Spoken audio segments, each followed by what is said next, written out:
What's going on, guys? Before we start the show, I want to give a special shout out and thanks to the commish and my brother, Carlos.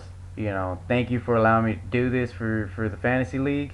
And also, I want to say, there's no other fantasy league that I'd rather be a part of than the Monkeys of Freightliner. And also, man, congratulations on finally tying the knot with Taylor. I wish you and her many, many happy years. Alrighty, guys, let's get the show started.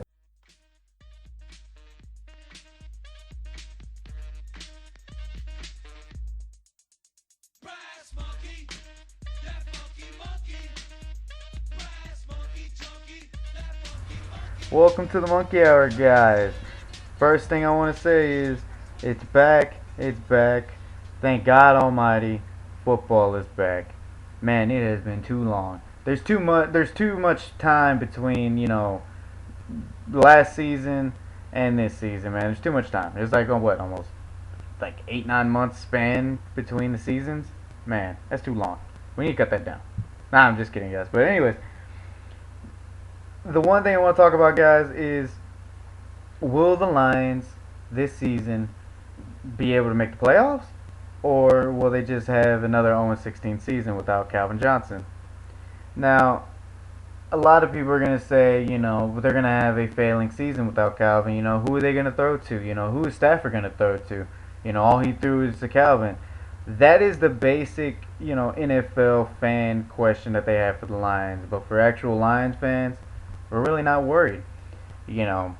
We see what Marvin Jones done in Cincinnati, and then we see what Anquan Bolden's able to do. With the signing of those two, I think we're already set. But we were already set before those questions even arose. When Calvin retired, we were just like, okay, well, that's cool. You gave us the years that you gave us, man, and we appreciate all of it. But we understand that your health is more important, and that's fine. But there has been one guy who has been rising from the ashes in Detroit, and that is Golden Time Tate. Yes, Golden Tate. In the 2 seasons that he's been in with the Lions, it's just been phenomenal. He has kept up with Calvin. Even though Calvin's had 2 hurt ankles and hurt knees in the last 3 seasons, but that man has kept up with him. He's just fast. He can catch. His route running is just amazing. Golden looks like a Minitron out there. Yeah, I know there's Julian Edelman and then Danny Amendola that you'll say, oh, those are the Minitrons or whatever. But no, Golden Tate is the Minitron. I don't care what anybody else says. If you want to argue about this, you can come on the show and argue about it with me. But Golden Tate, I think, will be the future, all-star receiver at Detroit. But the one worry that I do have for the Lions is their run game. They were 30th, 31st. I don't really know, man. It was just the running game was just that awful. Just no running back could run, and I think that fell more on the offensive line and the offensive, playbook of Joe Lombardi.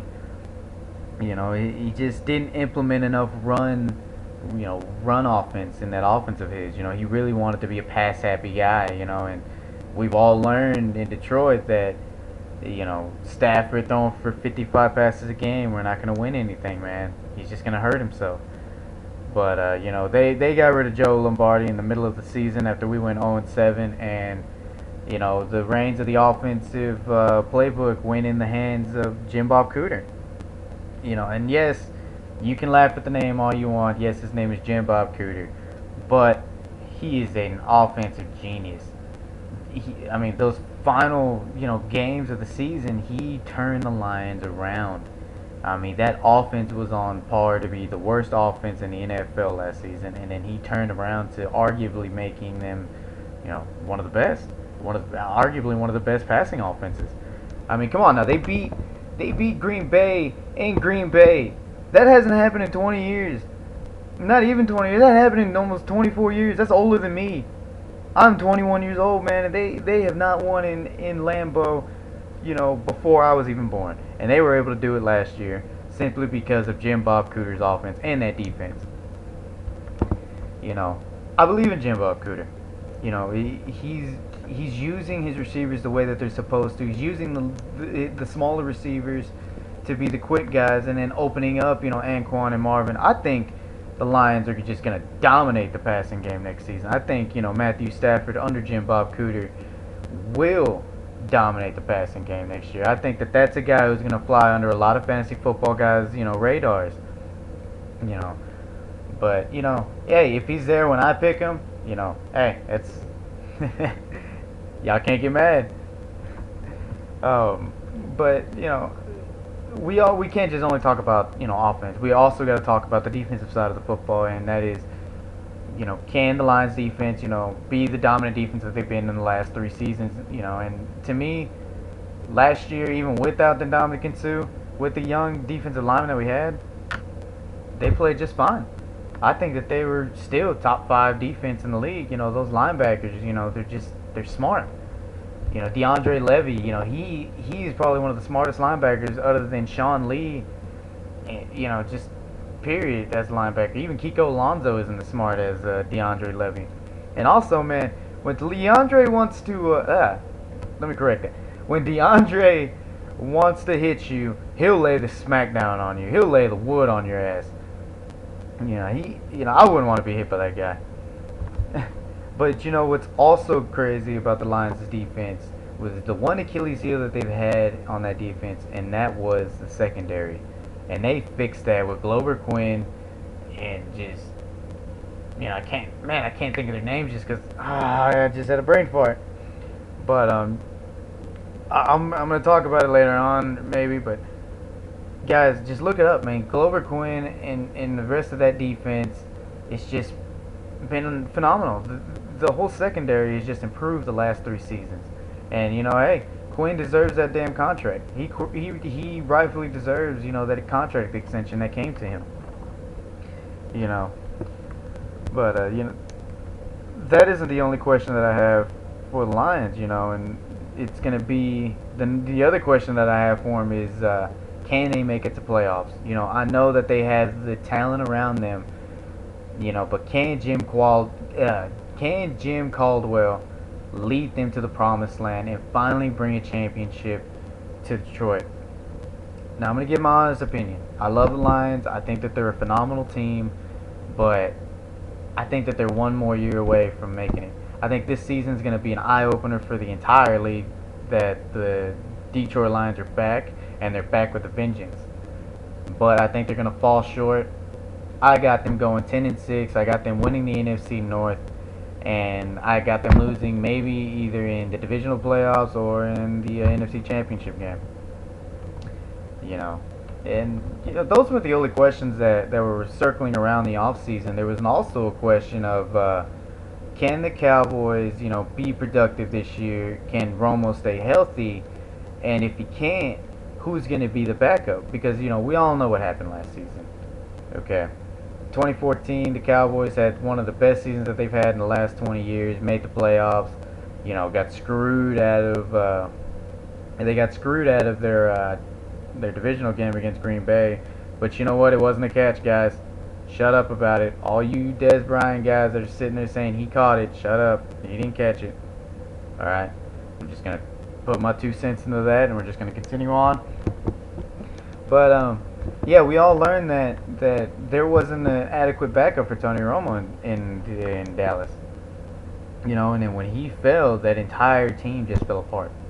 And it actually exposed that defense.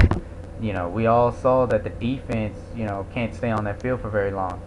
And, we also saw that if, the Cowboys stay on the field, on the offensive side of the field, they win more games. But how are you going to be able to do that without your number one leader on that offensive side? There wasn't an adequate backup. Yeah, you had your Matt Castles. Yeah, you had, your Kellen Moores and stuff. But, look what they did for you. You didn't go and look for a guy to develop under Romo, and that was your fault. But this question of did they draft an adequate quarterback and do they have a good backup? I mean, with Dak Prescott's, first game, or his preseason game, it was amazing. I mean, he looked like he was a 3 to 4 year pro, and he's only a rookie. I mean, the sky's the limit for this kid. There's not much, hype under him. Well, before the game, there wasn't much hype behind him. He was drafted, I think, out of the fifth round of Mississippi State, and nobody really gave him attention except for a select few guys. And I'm gonna sit there and say this first. I thought he was under my radar. You know, I thought he was gonna be quiet for the first year, maybe make some noise second year. But probably fizzle out. In 4 or 5 years. But I mean, the way he looks like he can be a starter right now. But maybe I'm just talking out of my ass because it's preseason and a lot of people are just excited that football is back. But man, the way that this kid's playing, it looks like it's gonna be a different story. But to answer the question of did the Cowboys get their backup, I think they did with the two rookie quarterbacks that they got. With Showers and Prescott. I think that they got two good rookies that will learn under Romo, learn that Cowboys offense, and will be an amazing quarterback come the future. Mark my words, guys. He will be the future of the Dallas Cowboys. But he has to stay under the tutelage of Jason Witten and Tony Romo. He's got to stay mature. He's got to keep his ego down. And if he can do all that, then I think that he'll be a great quarterback. Another rookie that made highlights during this offseason was Ezekiel Elliott. The first running back to be taken out of the top, the first 5 rounds in the last almost 10 years. That's crazy. Ezekiel Elliott, when he came out of Ohio State, I knew that kid was going to be phenomenal. When he won that national title in Dallas in the first ever college playoffs, and what he did, his postseason, college career, it's phenomenal. I think he finished off with 1,400 yards, 6 touchdowns or 5 touchdowns for a playoff career. That's amazing. And also when you see that kid running down the field, man, he just looks like a brick wall. And just it disappoints me to see that he's not able to play yet. And I'm just so excited to see him run. I'm so excited to see him, just be a part of that offense. I mean, I'm gonna admit that, man. The Cowboys are a historic team, man, and anybody under that's, wearing that Dallas Cowboys star, you want to see them play. You want to see if they're actually good.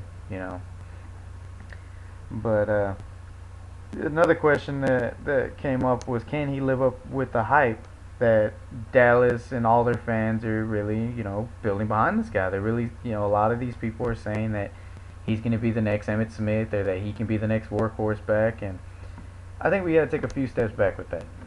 You got to realize that y'all did pick up 2 other running backs, and that was Darren McFadden and Alfred Morris, and both of those guys, I mean, they have years of experience that Ezekiel Elliott just doesn't have. I mean, you can say that, oh, well, Ezekiel's young, he's ready to go, but he does not have the experience in the NFL to really be considered a great running back yet. I mean, as of right now, he's nothing because he's hurt. You can't do anything for me if you're hurt.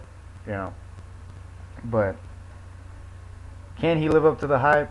He can, but he has to keep his ego in check. He cannot believe in the hype that his fans build around him. He builds up his own hype. If he can do that, I think he'll be fine in the NFL. I think he'll be a great running back wherever he goes. But hopefully he stays in Dallas because I think that's a perfect fit for him. My prediction for the Cowboys this year will be, I think they'll go 9-8, or 9-7, and I think they'll make playoffs barely. But I see them taking the NFC East. I don't really think the NFC East is that great. I mean, I think they're all going to be crappy, and they're all going to be scrapping to win that title and barely make playoffs. And maybe they'll make some noise. That's the biggest question mark, is Tony Romo being in playoffs. Alrighty, guys. Before the champ calls in, I'm gonna explain to you, what the Monkeys of Freightliner is. The Monkeys of Freightliner is a fantasy league in which me and a lot of other guys are a part of. It's a fun league, man. It's a crazy league. A lot of smack talking goes on in this league. It's the elite of the elite league. A lot of these guys will tell you this, man. You have to be on top of your game in order to be a part of this league. But Ted, being our champion, is a great champion. I got to give him respect, man. I remember the first year that I played, and man, I made it to the championship game. Actually, both of us made it to the championship game. You know, we were both underdogs at the beginning of that season, and both of us made it to the finals. And he beat me the first year. The following year, you know, we have a great season. I'm actually dominating the entire season, and Ted is barely winning games. And he meets me in playoffs, or actually Fredo meets me in playoff, and he beats me. But Ted is actually able to make it to the finals again, and he beats Fredo, barely scraping by again. Now, Ted may be getting lucky with these wins, but you know what? He wins. And you know what? He is our two-time champion. Alright guys, it's time for me to bring in my first guest. He is the current champion of the Monkeys of Freightliner Fantasy Football League, and he is the only back-to-back champion to be in this league. My guest at this time, the manager and owner of Gronky Kong, Ted. How are you doing, Ted? I'm doing pretty good, man. How are you doing? I'm doing just fine, brother. So I have to ask you, man, you know, how does it feel to be a back-to-back champion? Well, you know, it feels really good. Not only does it feel really good, you know, I'm blessed with this honor to be able to be the champion of such a prestige league. I mean, if you look at our managers over here, these guys are no jokes. Yeah, I feel you. Well, Craig and Jesse can be jokes sometimes, you know, just by the way that they pick, but, you know, who's judging right now? Where they pick or where they drop. Both of them. It doesn't really matter. They both suck. What are your thoughts on everyone else this year, besides, you know, Jesse and Craig? Well, Jesse, I'm not really worried about Jesse. Jesse talks a big game. Craig's his own worst enemy. I think you got to watch out for old Chipster here. Got to watch out for Chip, the Romo brothers. You know, they get together, and you never know what's going to happen. And always, you know, he's got a big year to play for this year. You know, last year he fell off with the governor. Yeah. Watch out for the governor. Yeah, you got to watch out for him. Right now, I've got a target on my back, so. Oh, yeah, you definitely got a big target on your back, especially for me, man. You know, especially after how last year went down, how I'm still screaming, you know, NFL conspiracy about this. And that is how Odell should have been ejected. Him and actually Josh Norman should have been ejected from that game last year. And that's the game, guys, that I got screwed out of playoffs. And guess who I got screwed by? I got screwed in the game against this guy. Well, I'm the champ, you know. Stuff happens for a reason. Yeah, I guess, you know, champs do get special treatment. Oh. Alrighty. Who is going to be your number one pick this year? My number one pick? Well, I think all 9 of my number one picks are going to be gone. I'm going to be left with the bottom of the barrel in the first round. So I don't know if I'm going to go with old faithful Gronk, or hell, maybe I can give me a number one tight end, a top 5 tight end, top 5 wide receiver. Who knows, man? Who knows? Running backs, you know, they're going to be hard to come by, you know, by the 10th pick. Yeah, that is very true. Alright, so if you had to pick your pick right now, let's say, you know, the draft started right now, you have all the picks right now, you got number one pick, what would be your pick? I'm going with my playmaker. He's good on the catch, he's good after the catch. Odell Beckham Jr. How'd I know you were going to say that man's name? Alrighty. By the way, guys, the way that this draft works is we do a snake draft, where it's basically the number one pick will get the first pick, and then he'll have to wait until the next round to get his next pick. Or is that how it goes? Or is it goes first round, then 10th, he gets first pick, then last pick, then, you know, back-to-back picks or something like that? Yeah, 10th pick also gets the first pick of the second round. Ah, okay. Yeah, that's pretty good. You know, Ted's going to be dead last this year. You know, hopefully he'll be dead last in the rankings, but who knows. But, you know, enough fantasy talk. Let's talk about actual football. And how do you think Cowboys are going to do this year? Oh, man, Cowboys are always going to do great. They're always going to do great. You know, we got Tony Romo. You know, he broke his collarbone twice, as everybody knows. But, you know, he's all healed up and everything. So we're going to get Tony Romo back in, and we got Dez Bryant coming through the air. And we got a lot of hype around our pick, Ezekiel Elliott. So, a lot of hype on that kid. We'll see what happens. You know, I was very excited to see, you know, Ezekiel in the first preseason game, and then when I found out that he wasn't going to be in it, I was so disappointed. And I really didn't even want to watch the game. But the one man that actually made me turn that game back on was Dak Prescott. That kid right there, for being a rookie, that is incredible. He looked so poised, looked so ready. I mean, he looked like he was a 3-year veteran out there. What are your impressions of Dak Prescott? I believe he went 18 and 20 Yeah. in the year. I think he only had 2 drop passes, and I think the 2 drop passes hit the receivers in the hands. So, the kid did look poised. He looked crisp, and I think with a lot more practice, a lot more runs, we gotta start here. Yeah, that is true. I like how everybody, during the off season we're trying to talk about, how the Cowboys need a backup quarterback for Romo just in case he goes down, But to me, after seeing how Dak played and even Showers, the way that he looked like a little Michael Vick out there. Do you think that those rumors need to be put to rest now with these 2 backups behind Romo? And do you think the Cowboys are going to be all right, for the years to come with these 2, or do you think they still need to go look for that backup? And who do you think they need to sign for the backup? No, I think Romo. We all hope Romo's got a couple more years in him. Everybody talks a lot of trash about Romo, but he's a star through and throughout. I mean, hopefully, he's got 3-4 more years in him, but he's starting to get there in age. We'll see what Prescott does. Maybe we'll get in there and sub him in some actual season games and see what he actually does under pressure, because that's what counts. Yeah, you're right on that. You're right. Alrighty, that's pretty good, man.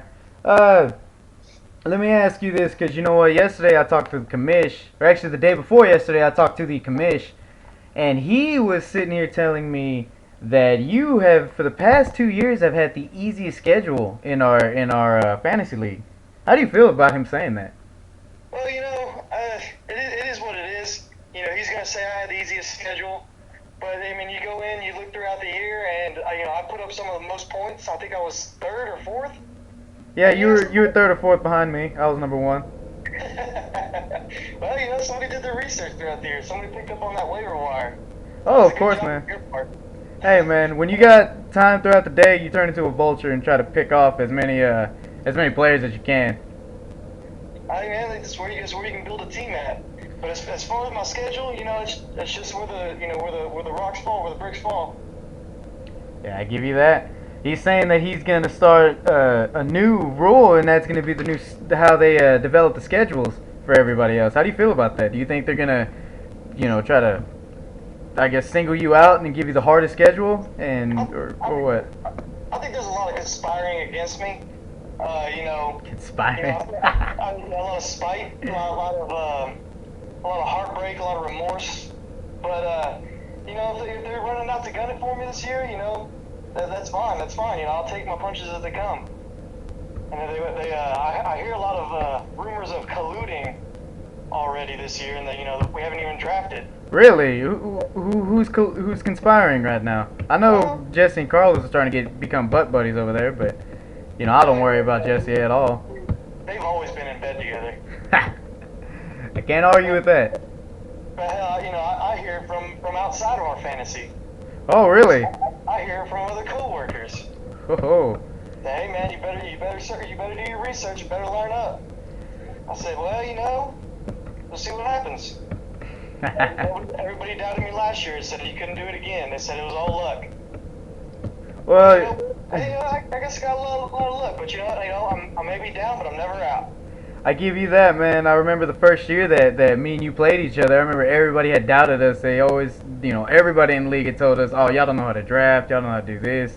And it was funny to me because both of us, we both were the last 2 to fight for a playoff spot. We fought our way through the playoffs, and then out of nowhere, me and you were the fighting for the championship belt.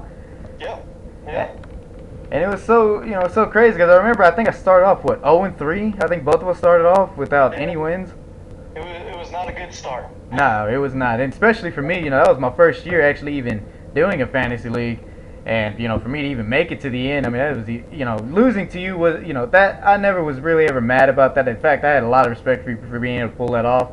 I was more mad at Steven Hauschka for missing all the kicks that I needed for me to freaking win that damn game. But you needed one? No, I needed. What was crazy was that he kicked.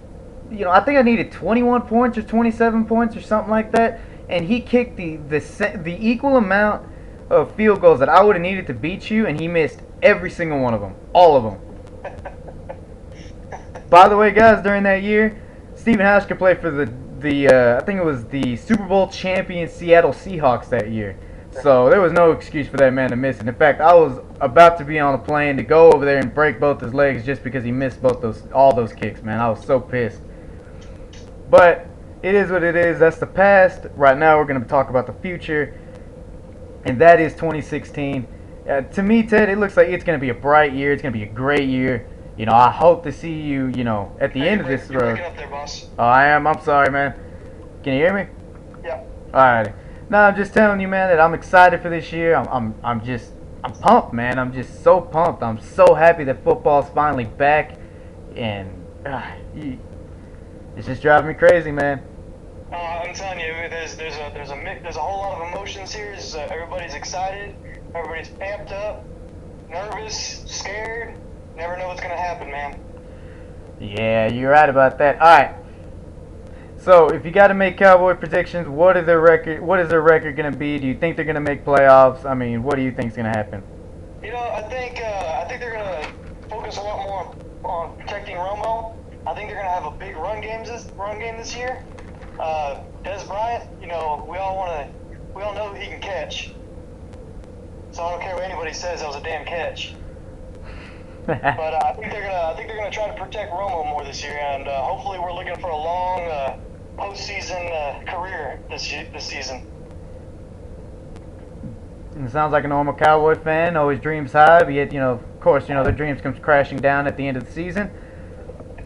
But then again, I ain't got no room to talk because I am a Lions fan, and I have dealt with disappointment year in, year out. So it is what it is. But, Dez coming off an injury this year. Are you excited to see him come back this year, or? I am. I think he's got a lot of emotion out there, and everybody can feel that emotion. He wants to win. He wants to be a winner. And so I think when you put him out on that field, I like to say, that mentality kind of hopefully rubs off on everybody.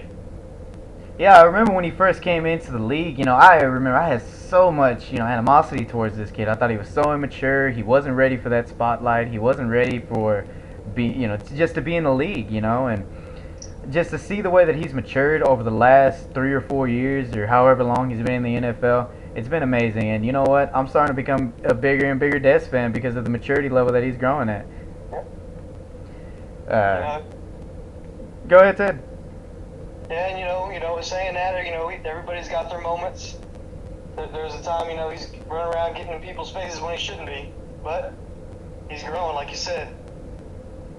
Yeah, he's growing every day ever since he came out of Oklahoma, and he's got to have a breakout year this year. I remember last year when I picked him up as my #1 pick, and he failed me last year. But it's crazy. I might give you a little insight of what my mind's thinking of when I'm gonna be drafting, and I might take, A little insider. Yeah, a little inside information. Though everybody else will probably hear this, but oh well, they won't hear it until this podcast goes on the air. But hey, if I had to say, man, I might take Dez, again this year. I'm really looking at taking my 2 wide receivers. I haven't decided on who I want to take yet. It sucks, because my team used to be named Megatron Central, and now, Megatron's finally retired, and now I gotta find me another receiver. Yeah, I know it's hard, especially that first pick, because that first pick is going to determine the rest of your draft. Do you want to go running back? Do you want to pick up a wide receiver? When do you pick up a quarterback? What's going to happen? Yeah, that is true. But, I feel as though, I'll do all right in this draft like I normally do every year. I always do. I always feel nervous going into the draft, and yet by the end of the year, or at least by the end of the draft, I feel okay with my picks. Yeah. Who do you think is going to be the #1 sleeper this year? #1 sleeper. I really hadn't kept up with any kind of sleeper picks. I know we got some guys that are rookies this year coming out of college, but I really hadn't kept up with anybody. If I had to pick mine, I think I would have to say it'd probably either be Ezekiel Elliott or it's going to be Danny Woodhead. Because Danny Woodhead for the past 3 years for me, or at least 2 years for me, going on 3, I might pick him up again if he's there, but he's always been that really great late, garbage, point pickup guy. Yeah, pick up them trash points. Oh yeah. Hey, that's how I beat Craig, and that's how I beat Jesse, man. Doesn't matter how you win, as long as you win. Boy, it feels good. Especially with them. By the way, guys, you're gonna learn more about why me and Ted hate Jesse so much. In fact, probably in the future episodes, you're gonna find out why we hate him so much. But until then, just know that Ted and me have a rivalry when it comes to Craig and Jesse and Carlos. Inside our own little rivalry. Yeah, yeah, that is true. But it's crazy in our rivalries that we respect each other. See, when it comes to Jesse, we don't respect each other when it leads up to that game. No, not so much. Nah. But I'm trying to figure out what else I can ask you, man. I mean, like I said, man, I'm excited for this year, and I'm excited for how everything's gonna go. And I mean, I guess for the last part of this interview, man, I mean, who are you gonna call out this year? Who do you think is gonna, talk the most game and fail, and who do you think is gonna actually succeed? Or actually, let me reword that question. Who's gonna be first and who's gonna be last? Who's gonna be first? Who's gonna be last? I like to say myself. Last year I went. Everybody laughed at me. Said I had a horrible draft, but what happened? I went from first to last. Or I guess first to first. I guess. So, of course, I'd like to see me on top, but you never know what happens. It's gonna be a rough year. Last, Craig, man. We'll see what he does with that first pick this year. Yeah, man, it's really interesting. He's really keeping that first pick under wraps, man. He really is. And he's gonna play that card real close. Yeah, he is. I wonder who he's gonna pick. Watch him try to steal Odell from you. Oh yeah, he will. And I'd like to see one of the Romo brothers. I'd like to see him go far into the postseason this year. Yeah, man, I'm hoping to, hopefully make it to the championship game and hopefully take that belt away from you. I'm hoping that it'll be Ted versus Romo 3, but, we got to work towards that, man. Yeah, that's a long way down the season. This belt's getting a little heavy, but I ain't giving it up anytime soon. Well, it's going to be coming off that shoulder or coming off your waist in about maybe 6 months from now, guy. So, enjoy your time you got with your belt because it's going to come home to daddy real soon. Alrighty, Ted. Well, any final thoughts? Any last words you want to say to the fans and to all the other little faggots that we got, in our fantasy league? All the little gay boys, man. Y'all gonna, I know y'all are coming for me. I'm ready for it. Just bring what you got. But that being said, man, I can't wait for this coming up Saturday. We're gonna have the draft. It's gonna be a great time, and just another year full of fantasy fun, man. I'm ready for it. Good. Alrighty, Ted. That's all the time I got for you, man. Man, that was a real great interview. I enjoyed it. Have a great day, man. Alright, man. You too. We'll see you. Alrighty. Wow, what a great guy. What a great guy. Great champion. Great owner. Great manager. Just great person overall.